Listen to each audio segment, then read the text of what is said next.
Cek, cek, cek, cek, cek, Oke, sip. cek, cek. Seperti apa laporan hari ini? Abang duluan. Jadi hari ini kita melaporkan dugaan tindak pidana pemalsuan surat ya. Jadi berawal ada seseorang yang berinisial SU mengajukan permohonan di Pengadilan Negeri Tangerang dengan alamat yang ada di Banjarwijaya.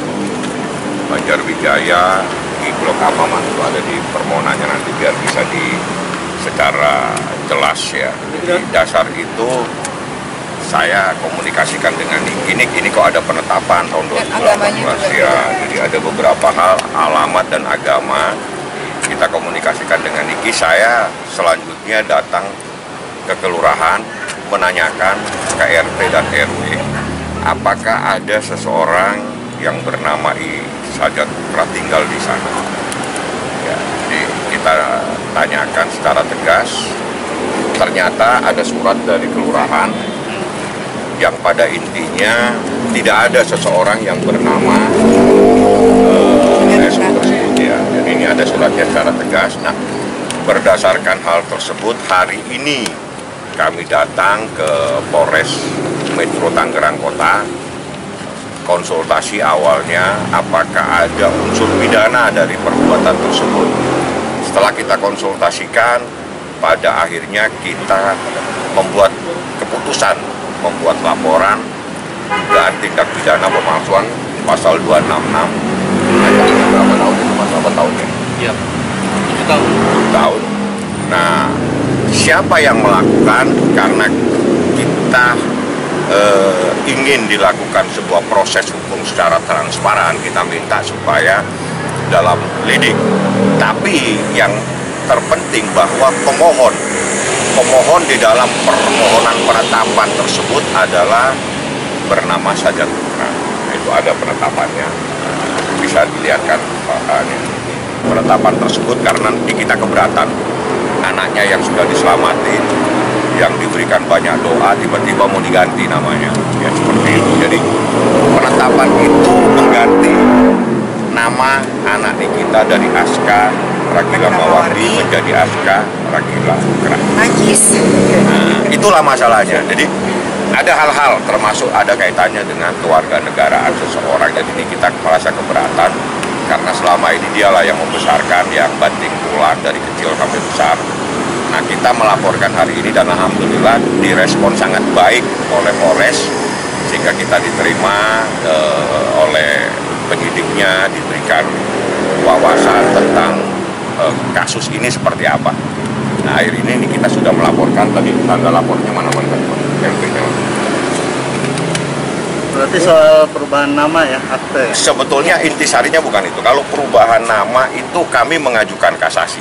Jadi beda. Dari pihak sananya. Ya, jadi ada permohonan penetapan yang dilakukan oleh SU untuk merubah nama anak kita. Nah, dalam proses perubahan ini dia mencantumkan identitasnya bertempat tinggal di Banjarwijaya. Nah, ini yang jadi masalah. Nah, karena ada aturan terhadap orang asing itu mengajukan permohonannya di mana. Ada kaitannya sama hak asuh anak nggak sih kan itu?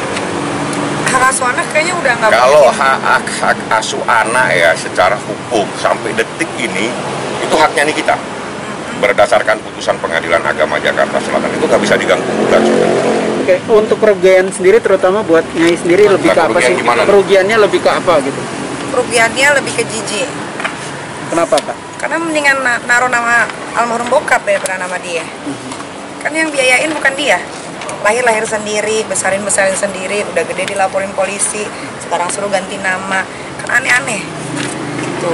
Nah, tapi sebelumnya ada permohonan juga atau mungkin kontak ke Nyai gitu? Nggak ada. Dia tuh nggak berani kontak gue langsung. Cari-cari ulah aja terus. Tuh. Kemarin kan Jakarta udah nggak bisa fail semua. Tiba-tiba dia lari ke pengadilan Tangerang gitu. Di pengadilan Tangerang permohonannya disetujui. Tapi dengan pemalsuan dan identitas dan agama gitu. Nah, mungkin itu menjadi senjata juga Bang untuk bermanuver balik gitu. Ya ini kita laporkan. Jadi sebetulnya begini, kita bisa saja tutup mata ya, kita anggap udahlah nggak usah dipusingin. Tapi sebetulnya ini adalah akibat perbuatan daripada dia sendiri. Jadi selama ini dia selalu merongrong kita, Nikita yang selama ini membesarkan anaknya dari kecil, dilaporin lah segala macam lah, sehingga pada akhirnya kita dengan persoalan seperti ini pun kita melaporkan. Sebetulnya bisa saja, nggak usah digubris, tutup mata aja lah kita. Tapi saya pikir ini karena Niki sering dilaporin dengan hal-hal yang nggak masuk akal, akhirnya kita cari. Nah ini kita dapatkan bahwa ada seseorang yang mengaku bertempat tinggal, dan ini dalam proses hukum dia mengajukan. Dan dalam proses hukum mengajukan penetapan untuk merubah nama seseorang dengan identitas seperti yang tadi. Nah kami dapatkan data resmi dari kelurahan, dari RT, nggak ada identitas tersebut bertempat tinggal di sana. Kami konsultasikan dengan penyidik, memenuhi tidak unsur pemalsuan surat di dalam peristiwa ini, terpenuhi. Artinya ada unsur pidananya. Dasar itulah Nikita hari ini datang untuk melaporkannya, dan kami sudah dapatkan laporan, sudah diterima. Pasalnya? Nah, pasalnya 266. Alamat gue di Blur ya, nomor telepon M. Pasalnya dulu. Pasal 266. Pasal 266 terkait pemalsuan surat, menyuruh menempatkan keterangan palsu dalam akta otentik. Jadi penetapan pengadilan itu adalah akta otentik. Ancamannya berapa? Ancamannya 7 tahun. Ini memang udah proses sidang atau gimana? Belum. Yang mana? Yang soal dia Penetapan itu bersifat volunteer ya, artinya ex parte, jadi nggak ada pihak. Jadi ini kita nggak tahu. Tapi anehnya di dalam permohonan tersebut yang mengajukan permohonan ini kita. Padahal nggak pernah. Nah, nggak pernah ada. Jadi di situ pemohon selaku ibu kandung. Loh, ini nggak pernah ngajuin permohonan. Berarti mencatat nama juga ya. Parah. berarti Nyai sendiri artinya berhubungan dengan anak nggak pernah tinggal diem gitu ya? Enggak. Anak yang diusik gitu. Kan kalian tahu dari brojol sampai besar segala macam kan sendiri gitu. Tiba-tiba datang nih pasukan cikungunya kan, selalu ganggu gitu, gue nggak ngerti. Gue bingung kadang-kadang harus menyetopnya tuh seperti apa. Kalau lapor polisi kan sebenarnya itu adalah buang waktu ya kan, tapi mau nggak mau daripada nanti yang sono duluan gue kecolongan lagi, yang udah-udah kan gue selalu kecolongan. Jadi mendingan sekarang aja gitu balik lapor. Ya tapi mudah-mudahan maksudnya gini, buat aparatur negara semuanya di seluruh Indonesia, kalau ada yang namanya Saja Kumra mau melapor, jangan diterima karena dia penipu. Kalian aja bisa ditipu, buktinya ini sekarang udah ada, ya kan, dari alamat, agama. Malah di situ ada dibaca, dia juga ngomongnya sebagai ibu kandung juga ya bang. Jadi itu udah kacau, udah parah. Gue tuh cuma pengen mereka tuh berhenti ya deh, kalau ngurusin soal anak itu anak gue melahirkan sendiri, gue membelah diri, ya kan, nggak tahu mungkin gue ditiup bisa hamil. Pemohon adalah orang tua strip ibu kandung. Tahan bang. Kandung nih kita kok. Tahan lu bang. Ini, makasih bang. Nih, setelah membaca berkas perkara permohonan tersebut, setelah menerima bahwa pemohonan dengan yang mana sih bang? Oh ini, bahwa pemohon adalah orang tua kandung dari kedua anak pemohon. Oh ya, bahwa pemohon adalah orang tua atau ibu kandung dari kedua anak pemohon yang masih di bawah umur, yakni Askar Akila Mawardi. Sejak kapan ada beginian? Gue kan kagak suka sama dia. Bisa-bisanya dia bikin gini mengada-ngada gitu loh. Jadi semuanya sama dia tuh dibikin cerita gitu. Pemohonnya jelas nih namanya, Saja Kumra. Nyai, apakah dia belum move on dari Nyai? Sepertinya seperti itu. Karena kan kalian lihat sendiri istri sirinya seperti apa bentuknya kan. Bukannya mau gimana-gimana, tapi kalau gue kan walaupun anak 3, badan masih setel, montok tuh, kencang gitu kan, duit makin banyak ya kan, popularitas makin parah, bisnis makin merajalela. Ya mungkin kalau nggak bisa move on wajar, tapi kan yang berlalu sudahlah berlalu gitu kan, dia sudah sama yang lain, aku pun dia sendiri aja gitu. Mungkin ada pesan apa Nyai? Menang kasasi bang. Kalau kasasinya memang putusan Mahkamah Agung ya, jadi ini kasus lain lagi ya. Jadi di dalam putusan kasasi tanggal 13 Agustus itu ditolak. Artinya permohon kasasi saudara Diko Latif yang selama ini selalu menyangkal adanya sebuah pernikahan dianggap sudah bercerai, itu ditolak oleh Mahkamah Agung, sehingga isbat nikah yang menyatakan pernikahannya Nikita tahun 2018 itu sah sekaligus diceraikan. Artinya disahkan pernikahannya dan diceraikan. Sama aku ya, apa yang nyerahin? Oh iya. Harus digarisbawahi, nanti dibilangnya aku Jadi dicerain lagi. ini kita yang mengajukan gugatan cerai. Jadi itu putusannya jelas.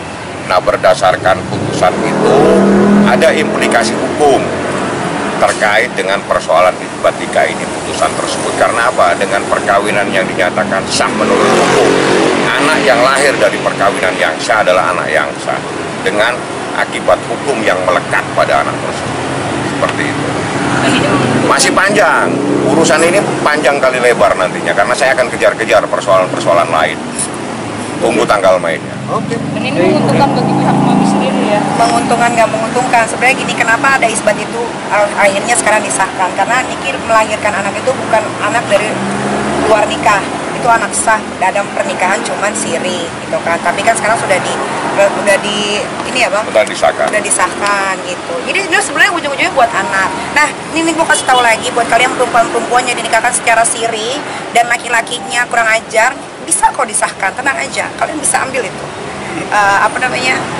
kalau cowok itu apa harus ngasih apa tuh, Harta gua gondiri. nggak ngerti lagi, dan nafkah itu harus, itu bisa, tenang aja, kalau nggak bisa cari gua. Jadi supaya dipahami ya, jadi prinsip undang-undang perkawinan di Indonesia, perkawinan itu sah walaupun tidak dilakukan pencatatan. Jadi sah dan pencatatan itu beda. Jadi kalau perkawinan itu dilaksanakan berdasarkan agama dan kepercayaan itu sah. Nah, tapi kalau tidak dicatatkan ya nanti diproses lagi pencatatannya. Jadi pencatatan perkawinan dan sahnya perkawinan dua hal yang berbeda. Itu yang harus dipahami. Jadi di kita itu perkawinannya sah, pencatatannya yang kita proses. Rasanya menang dari ibu. Rasanya menang terus. Udah biasa aku tuh menang terus, jadi udah gak ada rasanya. Makanya aku cari lawan yang seimbang nih. Siapa nih kira-kira nih? Kalian pasti menunggu aku ribut sama yang lain kan?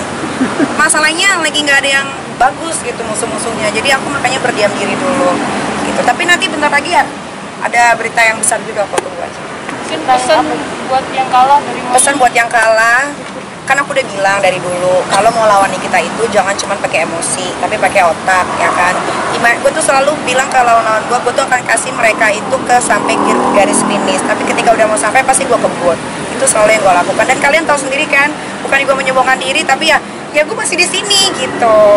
Kalian mau pakai A, mau pakai C, gue mah sendiri aja udah cukup. Gue tuh diri gue dan Tuhan. Selesai. Kan kemarin Berarti jangan menang juga menuai. emosi ya? Jangan dong, jangan pakai emosi. Nah, kemarin pas menang juga menuai komentar negatif dari netizen kan. Nyai dibilang ratu sensasi. Emang ratu sensasi? Tanggapannya gimana nih? Nyai? Enggak, gue memang ratu sensasi. Ratu sensasi yang bisa menghasilkan uang banyak.